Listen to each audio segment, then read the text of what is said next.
welcome back to my channel. My name is Paige and this is my open book.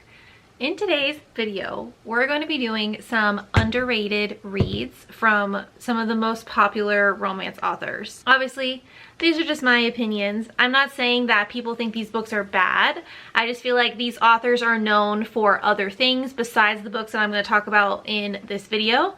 But I think that the books in this video are usually just as good, or some of them even better than the books that these authors are most known for. So I thought that I would share these with you because you may not know about them yet.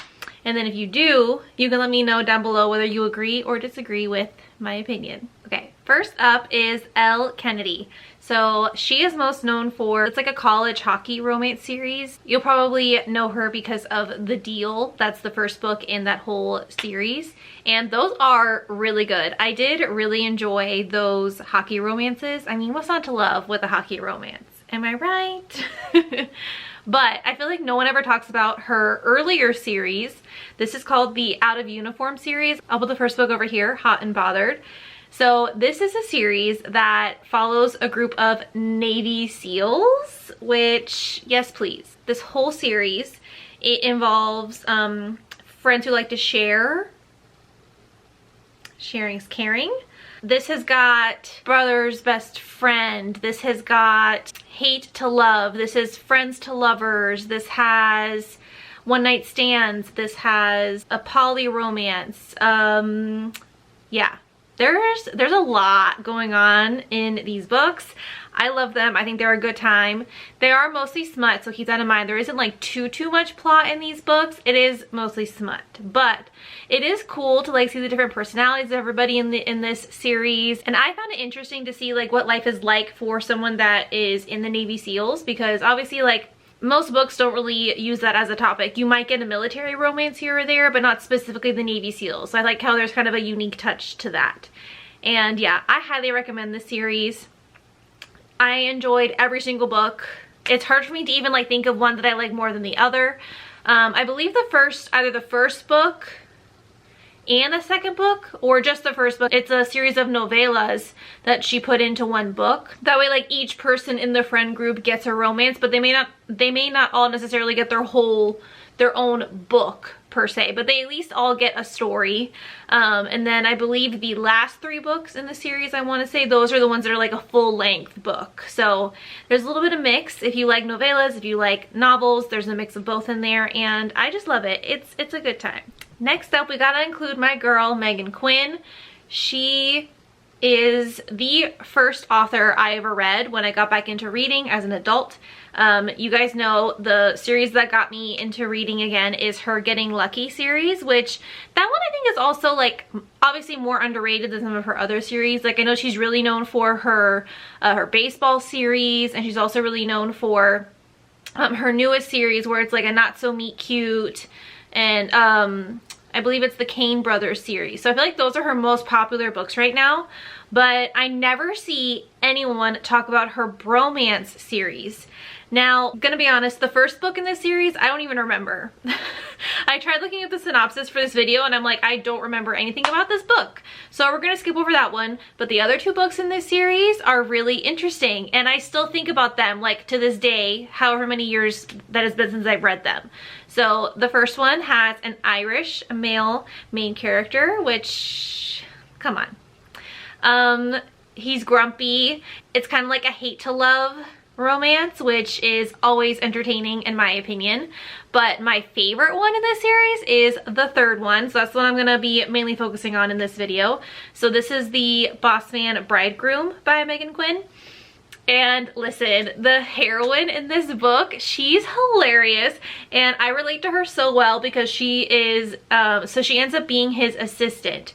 But before then, they have like a chance encounter at a convention and he's a jerk to her and she just like goes off on him. It's hilarious. And she's the kind of person where she, you know, likes to come into her office and have all of her cute little knickknacks on the desk, and she likes to have color everywhere, and she likes to do events and like cheesy gimmicky things, whereas he is very much like all business by the book. So the whole opposites attract element is really nice, and I found it very, very entertaining. Megan Quinn does a really good job of balancing like humor with romance, in my opinion, and this book does not disappoint. It's funny, it's sexy, and it is also heartwarming because of the emotional aspect of the romance between these two characters. I love it. I love it. Next up is Melanie Harlow, which you guys know she is great at writing like small town romances. I feel like those are the ones that she's mostly known for. Her Cloverleaf Farm series, her Bellamy Creek series. Everyone always talks about those, but this series, I'll put the first book up here, Some Sort of Happy. This has such interesting characters. So this first one, the main male character, he actually has OCD and he's going to therapy for it. You know, he's trying to overcome it and to find a way to live a normal life as best as he can with this disorder. They do have a history together. They went to high school together, I believe. It's been a while since I've read this, so the details are a little fuzzy, but I'm pretty sure they went to high school together, and I think he had a crush on her back then, but it was kind of like, you know, he wasn't the cool kid, but she was, so like she never really paid attention to him.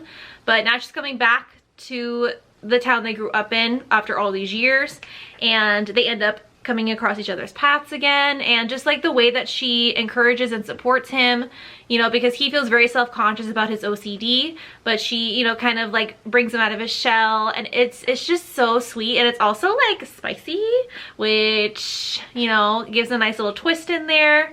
And yeah, this book is just a good time. The whole series actually is so entertaining. The other two books, I love them all equally. Like, it's hard for me to pick a favorite, but definitely start with the first one.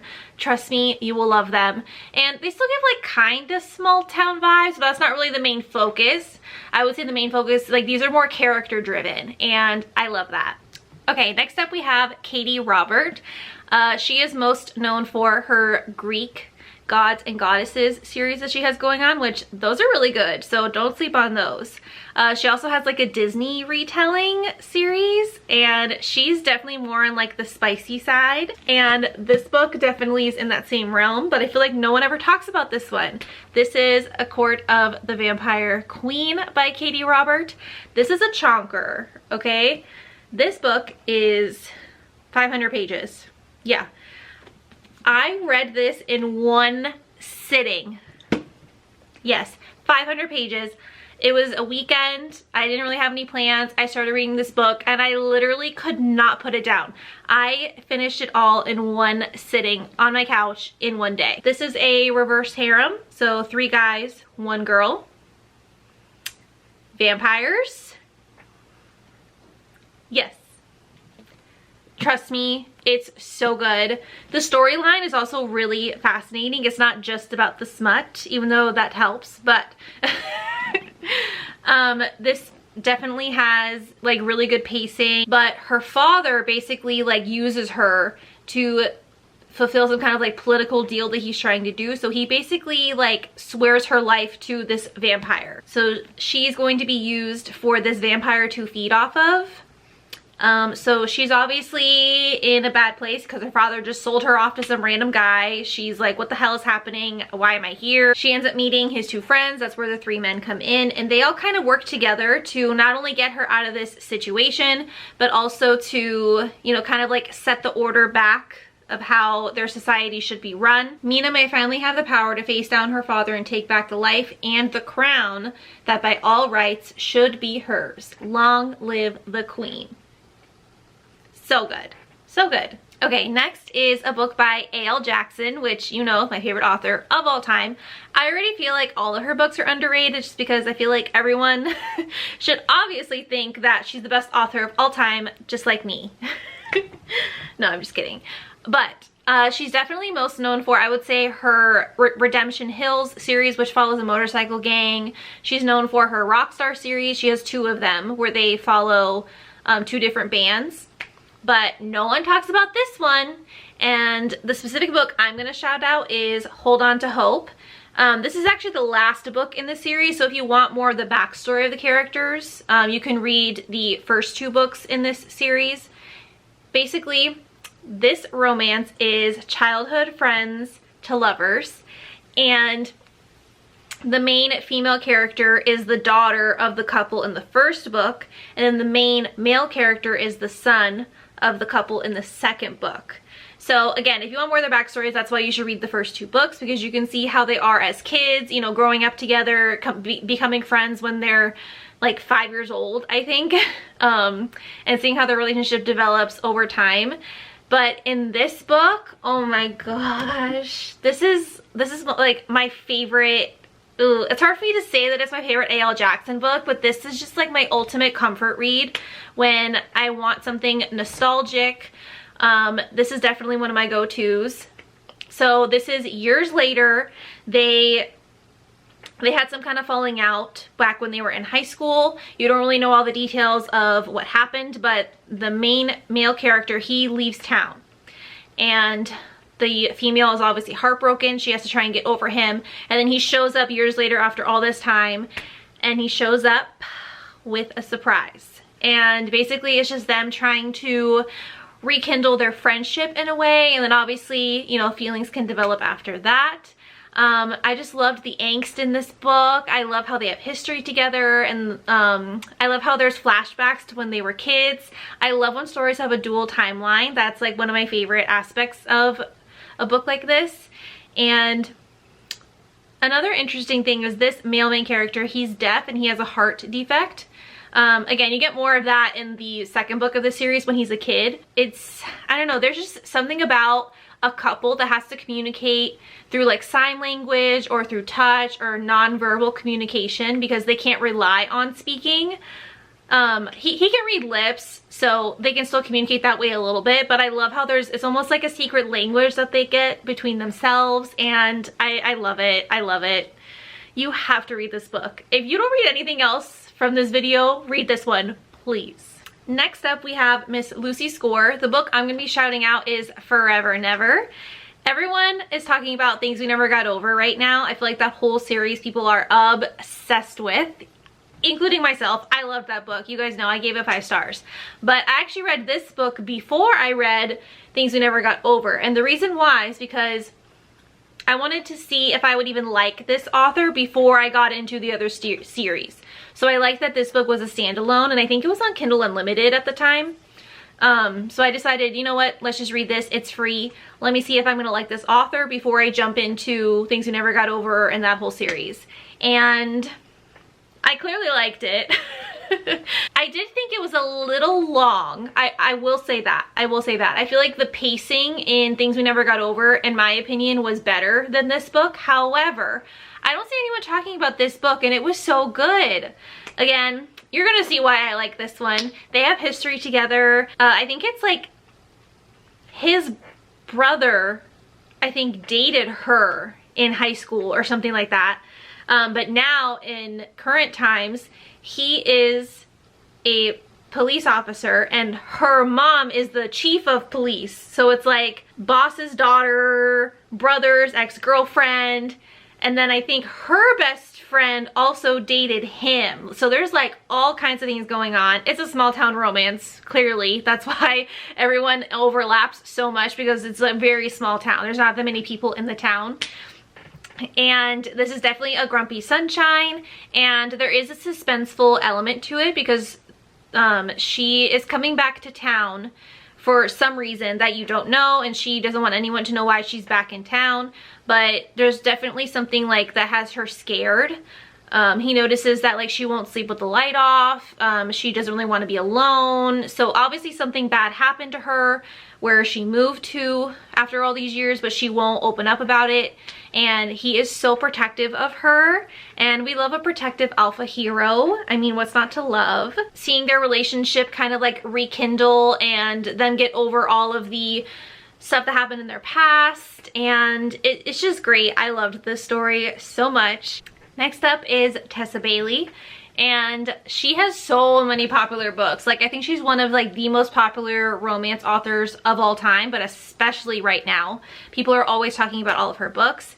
And in my opinion, the like newer ones that are more overhyped have not been my favorite, but older Tessa Bailey is where it's at. One of my favorites that I go back to all the time is Follow, and this is a standalone. And basically both of these characters are kind of involved in some like shady business dealings basically, but she is trying to save her brother from like I think it was like a gambling deal gone bad or something like that. Kind of like the boss man of the bad people that are trying to hurt her brother tell her that she has to go after his son and try to get him to come back home. So that's what she's doing. But obviously when she comes across the son, they start to develop feelings for each other, but she can't reveal why she's really there. So there is lying happening, so if that's you know, a deal breaker for you, then you probably won't like this. He is on like a road trip with his dog. He's just trying to get away from his family drama because he recently found out what his dad does and all the terrible things that he has done in his life, and he's just doesn't want anything to do with it. So he's just off doing his own thing, and that's when they meet each other. And not only is the emotional connection really good between these two characters, but the physical connection is honestly top tier. They are able to be vulnerable with each other, and she's able to kind of like be honest about the things that she wants and needs out of a relationship. And there's some role playing happening between these two that's really fun. Yeah, they end up going on part of this road trip together, and obviously over time the truth is revealed, and just seeing like how they navigate that and how they try and get out of the mess that they're in. It was super interesting. I loved like the suspenseful aspect of it, and also again the romance was really hot and really great. So again, I never see anyone talking about this. This is one of her older books. It's a standalone, but I highly recommend it. This is way better than Secretly Yours, way better than It Happened One Summer, and Hook, Line, and Sinker. I don't know, those books were not my favorite, but this one definitely is. Finally, we have Miss Penelope Douglas with Punk 57. She is, I would say she's most popular for Birthday Girl and Credence, and those are more on the taboo side. This one is actually a new adult romance. It takes place in high school. And I love this one especially because it has a pen pal element. So these two main characters, they were pen pals when they were in elementary school. They went to two different schools, so it was like a kind of like a buddy writing program. And even after that program ended, they continued to write each other and develop a friendship. But when they're in high school, something happens, and Misha, the male character, he stops writing to Ryan, the female character. But she doesn't know why he stopped writing all of a sudden, so she's obviously worried, she doesn't really know what's going on. And then meanwhile, in real life, they have a chance encounter where Misha knows that it's Ryan, but Ryan doesn't know that it's Misha. And the impressions that they have of each other are different than how their relationship is in their letters. So you have that whole dynamic going on. There's also like a more suspenseful element. There's so much going on in here. I went through this book so quickly because I just wanted to know everything that was going to happen. And you get a little bit of like hate to love, because like I said, when they meet in real life, it's not what Misha was expecting. So they definitely butt heads a lot, but then obviously they still have a connection and feelings for each other that develops and changes over time. And I think that this book is so interesting, and I don't really see that many people talking about it. Obviously her other books are also great. I loved Credence, I loved Birthday Girl, but this one is my favorite Penelope Douglas book, hands down, and more people should be reading this. Alright, so that's going to be it for today's video. I hope you enjoyed some of those recommendations that I think are more on the underrated side. And if you think that I missed any, leave comments down below with books that you think are underrated so I can be sure to add them to my TBR. Thank you guys for joining me, and I'll see you in my next video. Be sure to like this video and also subscribe, and I'll see you next time. Bye!